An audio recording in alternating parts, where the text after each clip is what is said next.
cette dernière valse? Santos, qui normalement est Ouais, là. Il est là? Il est où?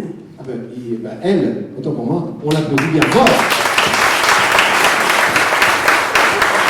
Santos, 15 ans, elle vient de Sucre. Elle fait partie, elle fera partie du jury jeunesse. Bravo, bravo. Alors, même question Agnès, pourquoi?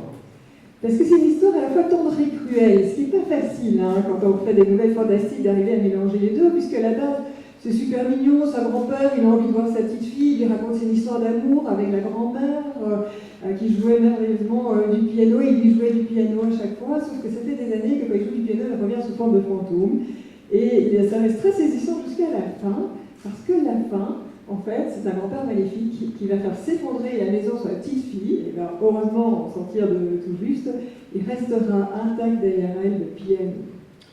Histoire à découvrir, bravo, 15 ans. Ce qui m'étonne, et je trouve ça même très très intéressant, c'est que pour le moment, nous n'avons que des filles qui sont primées, ce qui prouve que le talent littéraire est plus que jamais féminin. Alors ça fait quoi de te retrouver sur scène? Ça fait quoi de se retrouver récompensé? Et l'écriture, ça fait combien de temps? Ça fait beaucoup de questions, je sais.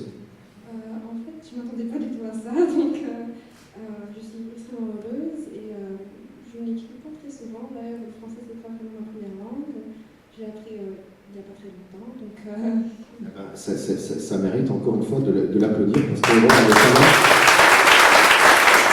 Bravo à toi, je t'invite à t'installer, et même titre que des autres camarades, on fera une petite photo tout à l'heure.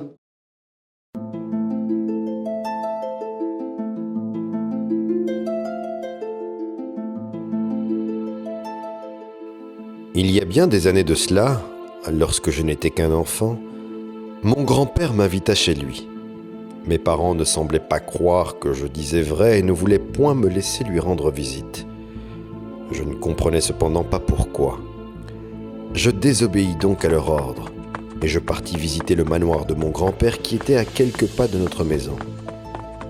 Comme il me manquait, cela faisait si longtemps que je ne l'avais pas vu. Arrivant là-bas, il m'accueillit chaleureusement tout en essayant de garder ses distances. Je voulus lui faire un câlin, mais il me l'interdit, sous le prétexte qu'il était très malade et qu'il ne voulait pas que je le devienne aussi.